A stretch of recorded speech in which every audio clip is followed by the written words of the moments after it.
मैंने कहा बिस्मिल्लाहिर्रहमानिर्रहीम। जी पहली बात तो ये है आपकी कि पार्लियामेंट में शोर शराबा हुआ, एहतजाज है जी। ये पार्लियामान में एहतजाज इस तरह के होते रहते हैं, इससे ज्यादा बुरे भी होते हैं, इससे ज्यादा बेहतर भी होते हैं।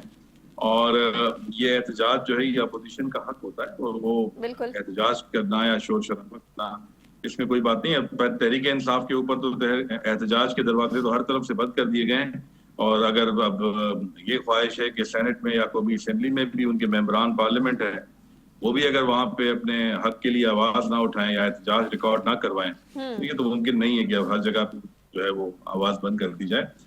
सैफुल्लाह अबड़ो साहब जो है ये काफी टाइम पहले भी जो है ना इनके ऊपर एतराजात हुए थे, और उसके बाद जो है ये सेनेट की जो कायमा कमेटी है उसकी मेंबरशिप से भी उन्होंने इस्तीफा नहीं दिया था, और सेनेट में आज उन्होंने वोट दे दिया। पता नहीं खुदा जाने उनकी जो बात है कि जी मैं बड़ा मजबूर था और मैंने मजबूरी में वोट दिया है, फील्ड मार्शल की वजह से दिया है। और सर मजबूरी कैसी है? तो आप आईनी हक है वोट, आप जिसको भी आप चाहें आप वोट कास्ट कर सकते हैं।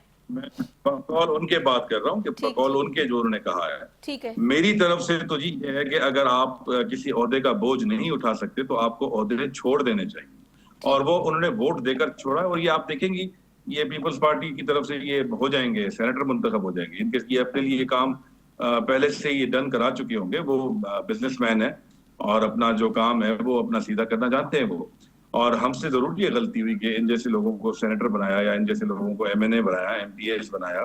लेकिन गलतियां होती हैं इंसान से, आप किसी के सर पे नहीं लिखा होता कि ये आपके साथ रहेंगे या नहीं रहेंगे। और दूसरा, हर कोई प्रेशर नहीं बर्दाश्त कर सकता।